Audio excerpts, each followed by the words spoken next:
Alexa, pause. Hello, everybody. Hey, welcome to Tea Time. Welcome to another episode of Tea Time. Brooke, Steve, Wally, Mr. Quincy Jones. How's everybody doing? Good, I hope. We hope good. It's beautiful down here in southeast Florida. Yep. Hot. I think it's the first kind of hot day so far of the year. But we're in a pool. The sun's out. Tequila's out. Yep. Working towards Earth Day. Working towards Earth Day. That's it. All is good. And we have tequila here that we're excited to try. We've yet to try it. We popped the cork, but only to kind of prep it for this. So Lagrimas, or Lagrimas. Actually, it's Lagrimas del Valle, so that it stands for Tears of the Valley. So it's a valley-produced tequila. Nice. What else? Very high proof, I've been told. Is it 92 proof? 92. So it's going to have some heat, probably. Some heat and probably some kick. Nothing wrong with that. And it's from the Jalisco area of the Valley, NUM 1123. Yes. And what else is produced? There's a handful of things that are done there. Cascahuin. Okay. Which we reviewed fairly recently. Yes, we did. Arenal 1123, which we have not reviewed, but it's good. And Wild Common. And Wild Common, this and Cascahuin are hard to get down here in southeast Florida.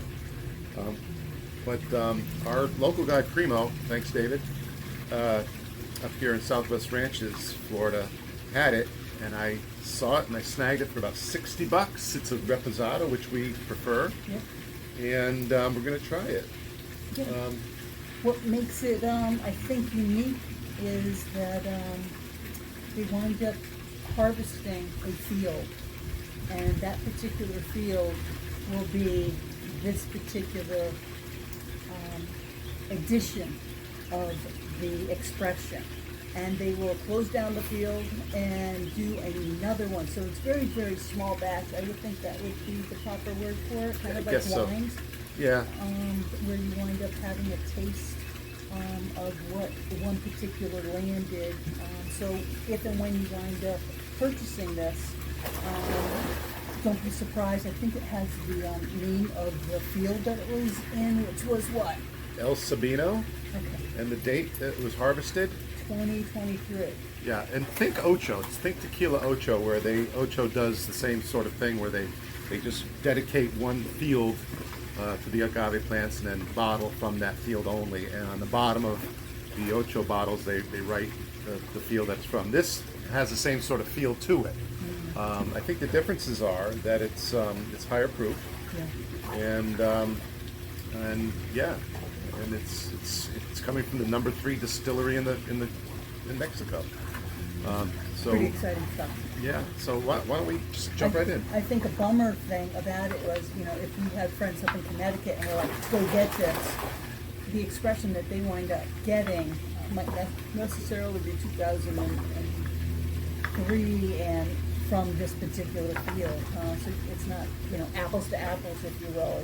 It'll have a variation of the expression. So likewise, if you really like this, yeah. And you run out because they're onto a different field, then you may not get what you like the next time, or kind of conversely to that, you might get something better than that. So it's kind of like their shtick, which is cool. It works. And the high proof seems to be trending today. Yeah. It's kind of a really, really popular thing. Artisanal, high proof tequilas. Yeah, it's the step up, and I guess it's not as easy to make high proof as it is to make just regular proof. They have to kind of time it right and do cuts and this and all that to distillate and get there, but they get there. So there's a little bit of a burn on the nose, a little bit, but again, you can expect that from a high proof tequila. I'm seeing really, really clean agave, late agave, but it's definitely there. It's sweet, and there's a bright earthiness if you will. That's a good way to describe it. Grassy, earthy, agave forward, not overpowering, but It seems like something I like. but what's kind of overwhelming me in a way, more than anything else, is the presence of the alcohol. You get a lot of alcohol in it. I do. Not a bad thing. Okay. Not a bad thing. Let's try. I'll get that.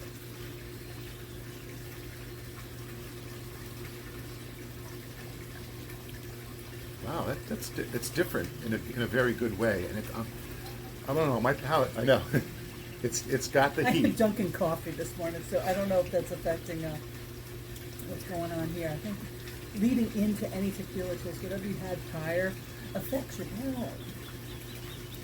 Interesting. How about you? Well, you're getting the heat for sure.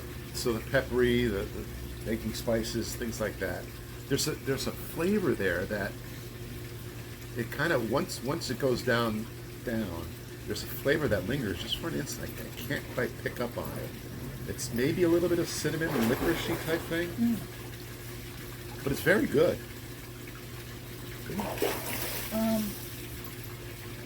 I'm liking it, 100%. I think I have a warming sensation. Definitely. You know, it completely coats your mouth with the flavoring. And for me, it's a very, very warm, bright sweetness of agave Yeah.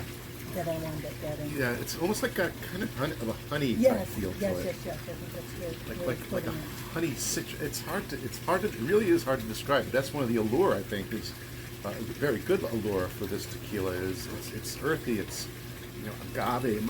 There's mineral, like a mineral honey. Unique.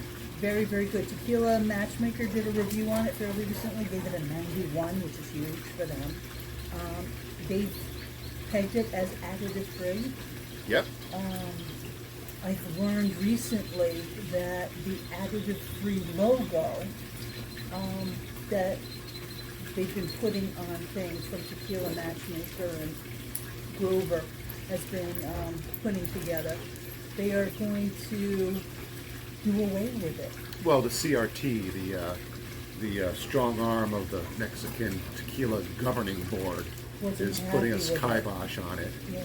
for whatever reason. And if they wind up continuing to do it, we need to manually do it in the States before distribution, which is kind of too bad. But anyway, Tequila Matchmaker will still continue to rank things and wind up going on and seeing their reviews and seeing, what is Grover, he's the god of tequilas. And if you're not following him and on Tequila Matchmaker, you really need to. Yeah. He is the cornerstone for the industry for sure.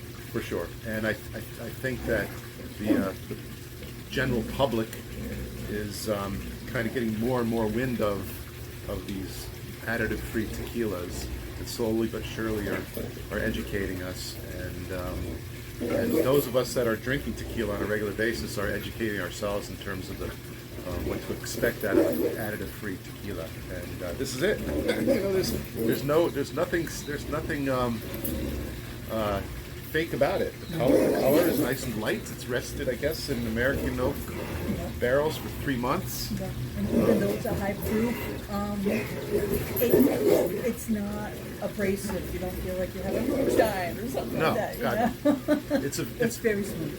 It's good, very smooth, and it would make me a really, really, really good sipper. I could, settling in for the night or with a movie or something like that, I just grab a little glass and just sip on it for hours. It's that good. I think this is a good example of why we like tequila versus other brown spirits or spirits in general, like whiskeys or bourbons.